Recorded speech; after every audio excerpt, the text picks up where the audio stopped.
राजा तुतनखामुन की कब्र का श्राप एक रहस्यमयी और रोमांचक कहानी है जो 1922 में मिस्र के नौजवान राजा तुतनखामुन की कब्र की खोज के बाद से चर्चा का विषय बनी हुई है। यह श्राप, जिसे फराओ का श्राप भी कहा जाता है, इस विश्वास पर आधारित है कि जो भी तुतनखामुन की कब्र को खोलेगा या उसमें हस्तक्षेप करेगा, उसे एक भयानक श्राप का सामना करना पड़ेगा। कब्र की खोज। राजा तुतनखामुन, जिसे अक्सर किंग टुट के नाम से जाना जाता है, मिस्र के 18वें राजवंश के नौजवान फराओ थे जो लगभग 1323 से 1332 ईसा पूर्व के बीच शासन करते थे। उनकी कब्र की खोज हावर्ड कार्टर नामक पुरातत्वविद ने जो 1922 में की थी। यह कब्र लक्सर के पास स्थित वैली ऑफ द किंग्स में मिली थी। तुतनखामुन की कब्र लगभग 3000 साल तक छिपी रही और उसकी खोज एक अद्वितीय पुरातात्विक उपलब्धि थी, क्योंकि कब्र में रखी चीजें बेहद अच्छी स्थिति में थीं। श्राप की शुरुआत। जब तुतनखामुन की कब्र को खोला गया तो कार्टर और उनकी टीम के साथ जुड़े कई लोग रहस्यमय परिस्थितियों में मारे गए या बीमार हो गए।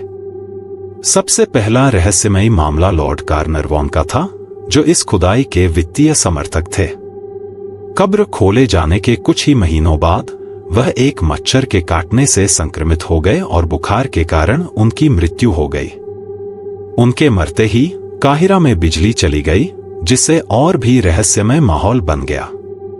इसके बाद खुदाई से जुड़े कई अन्य लोगों की मौत या बीमारियां कुछ इस प्रकार से हुई, जैसे आर्थर मैस, पुरातात्विक टीम के सदस्य, जो रहस्यमय बीमारी से मारे गए। जॉर्ज जे गोल्ड, अमेरिकी वित्तीय समर्थक, जो कब्र देखने के बाद बुखार से मर गए। एवलिन वाइट, एक पुरातत्वविद, जिन्होंने कब्र में प्रवेश किया था, उन्होंने अपनी जान ले ली और उनके सुसाइड नोट में लिखा था, मुझे श्राप ने पकड़ लिया है।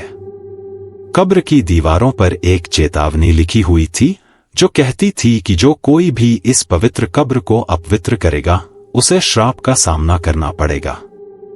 यह चेतावनी उस समय के मिस्रवासियों की धार्मिक आस्था को दर्शाती है, जिसमें मृत्यु के बाद का जीवन और आत्माओं की रक्षा का विश्वास था। हालांकि फराओ का श्राप ने बहुत ध्यान आकर्षित किया, वैज्ञानिक इसे एक संयोग मानते हैं। विशेषज्ञों का कहना है कि इन मौतों के पीछे प्राकृतिक कारण हो सकते हैं, जैसे कि कब्र में बंद जहरीले फफूंद, बैक्टीरिया या अन्य रसायन। हजारों साल पुरानी बंद कब्रों में विषाक्त पदार्थ हो सकते हैं, जो अंदर जाने वाले लोगों के स्वास्थ्य पर प्रभाव डाल सकते हैं।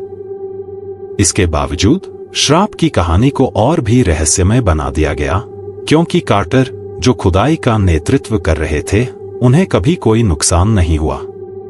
उन्होंने जो 1939 तक एक सामान्य जीवन जिया और उनकी मृत्यु प्राकृतिक कारणों से हुई। तुतनखामुन की कब्र के श्राप ने लोगों की कल्पना को इस कदर जकड़ लिया कि यह कहानी आज भी लोकप्रिय है। किताबें, फिल्में और टीवी शो इस श्राप को लेकर बन चुके हैं, जो लोगों की रहस्यमय और अदृश्य शक्तियों में आस्था को दर्शाता है। यह कहानी इस बात को भी रेखांकित करती है कि कैसे पुरातात्विक खोजें कभी-कभी अंधविश्वास और जनश्रुतियों के साथ मिलकर इतिहास को और भी रोमांचक बना देती हैं। राजा तुतनखामुन की कब्र का श्राप एक ऐसा विषय है जो विज्ञान और अंधविश्वास के बीच की रेखा को धुंधला करता है। वैज्ञानिक इसे एक संयोग मानते हैं, लेकिन लोगों के मन में आज भी यह श्राप जीवित है। यह कहानी एक याद दिलाती है कि प्राचीन मिस्र की सभ्यता और उनके रहस्यों ने आज तक हमारी कल्पनाओं को कैद किया हुआ है, और शायद यही कारण है कि फराओ का श्राप की कहानी आज भी आकर्षण का केंद्र बनी हुई है।